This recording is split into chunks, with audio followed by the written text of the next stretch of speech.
의사일정 제2항 의정부 화재 사고 현안 보고의 건을 상정합니다. 무엇보다도 이번 사고로 희생을 당한 분들의 명복을 빌고 부상을 입은 분들께도 심심한 위로 말씀을 드립니다.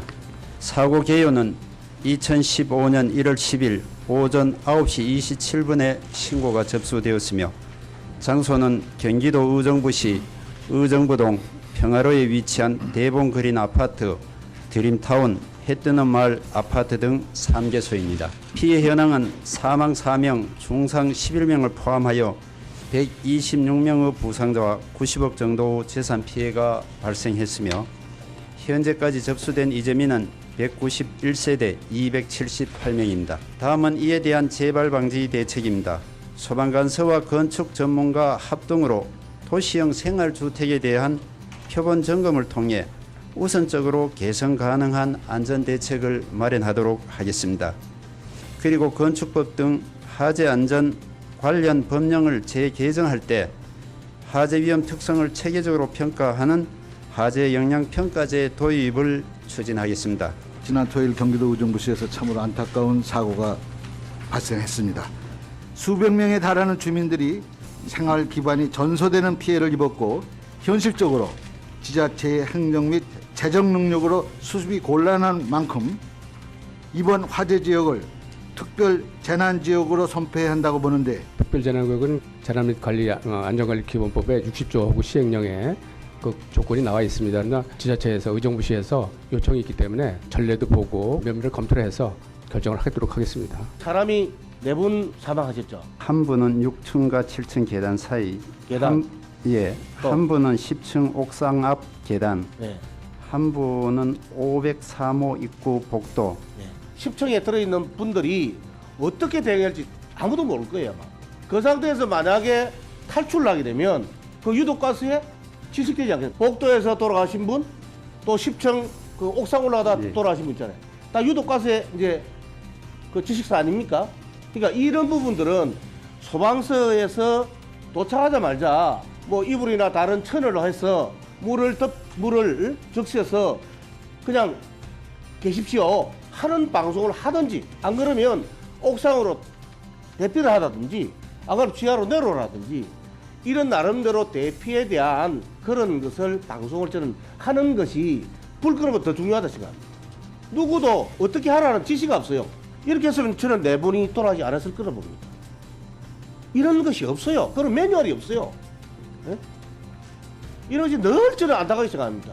문제는 2009년 5월 서민주거 해결을 목적으로 도시형 생활주택을 도입하면서 안전규제를 대폭 완화시켰기 때문입니다. 이게 첫째는 없어도 되는 스프링쿨러, 두 번째가 방화벽 없는 건물 사이, 세 번째가 화재 경보에도 태연했다.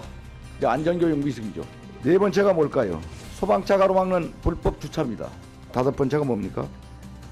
건물 내 하나밖에 없는 비상통로로 소방 구조 인력이 들어가고 대피 인력이 나오고.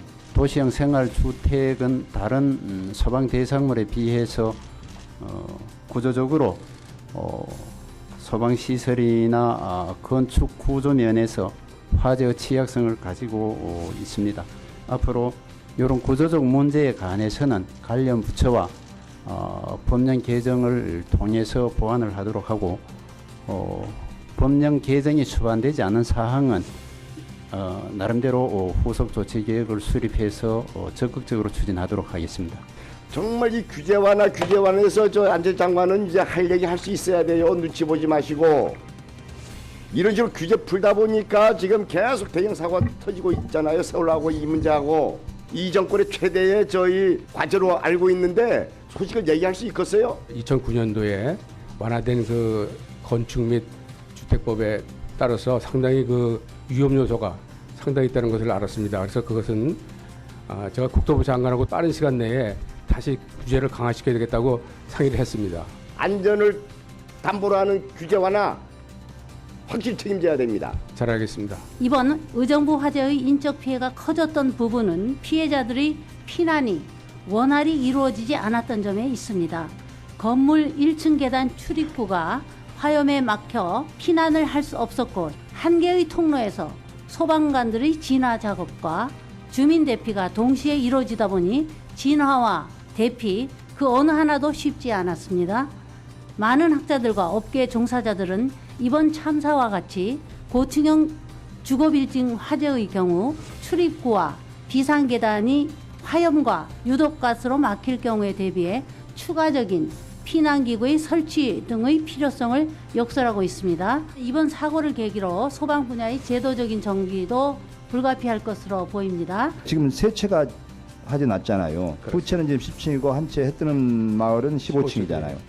해뜨는 마을에는 15층이기 때문에 스프링클러가 설치되어 있었어요. 나머지 두 채는 스프링클러가 없었기 때문에 지금 화재가 더 컸다고 봅니다. 왜 10층 이하는 스프링클러 설치가 의무 안 돼 있는 거죠? 10층 이하는 소방대 출동에서 바로 인명 구조가 상대적으로 용이하다고 보고 그렇게. 아니 그러니까 이렇게 소방대가 미확보된 데는 예. 못 들어가잖아요. 소방차가 최소한 이런 그 소방도로 없다든지 대형 소방차가 못 들어가는 지역만이라도 저는 스프링클러를 10층 이하도 저는 의무화 시켜야 된다고 생각하는데 어떻습니까? 지적하신 대로 10층 이하더라도 화재의 취약성이나 인명구조 취약성을 감안해서 강화하는 쪽으로 적극적으로 검토를 하겠습니다. 지금 외부 마감재 사용 기준을 강화해가지고 예방을 하겠다고 했는데 이게 지난 2010년 부산 해운대 골든 스위트 주성 복합 아파트 대형 화재 사고 시에도 알루미늄 복합 패널 사용이 문제가 됐던 거 기억하시죠? 예, 기억합니다.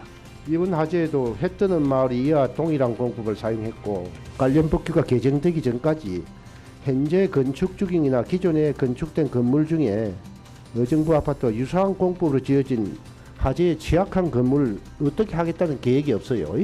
지금 대책에 전국 규모의 대대적인 실태조사가 필요합니다. 건물주가 자발적으로 시설을 개선을 하면은 비용의 일부를 보전해 준다든지 화재보험료 할인을 해준다든지 이런 인센티브를 줘가지고 스스로 화재에 취약한 시설물을 고치는 그런 노력이 주민 스스로 일어나도록 하는 것도 고려를 해야 되겠습니다. 다각도로 여러 방향에서 보완책이 강구될 수 있도록 연구를 하겠습니다. 저는 항상 그 안전에 대해서는 평소에 드릴을 해야 된다 이 생각을 하는데 일본에서 왜 아이들한테 매일 지진 연습하지 않습니까? 규칙적으로 학교에서 직장인들 항상 지진 대비를 하니까 일본에서 지진이 나도 피해자가 생각보다 적잖아요. 이런 이제 화재 취약한 건물에 사는 분들은 평소에 가상 화재 연습을 소방관들만 할 게 아니라 주민들이 해야 되거든요. 앞으로 그런 이제 위험한 건물에 사는 분들은 반드시 연습을 시키고 그 대비를 하고 옥상 문은 또 그 안전 때문에 잠궈 놓잖아요. 그거를 이럴 때 어떻게 여는지 그런 걸 주민들한테 항상 인지를 시키고 그 연습하는 방송도 하고 그런 게 꼭 필요하다고 생각합니다. 오늘 회의에서 의정부 주택가 대형 화재 사고와 관련하여 주택가 화재 사고 안전관리의 문제점, 사고 책임 소재 및 향후 대책 등에 대하여 다양한 지적과 문제 제기가 있었습니다. 국민안전처 장관, 중앙소방본부장을 비롯한 국민안전처 관계관 여러분께서는 이번 사고를 계기로 지역별 화재 예방 활동을 강화해 주시고 기존에 수립된 주거 지역에 대한 화재 예방 및 소방안전 시스템을 다시 한번 점검해서 안전한 국민 생활 환경 조성에 적극적으로 노력해 주시기 바랍니다. 사내를 선포합니다.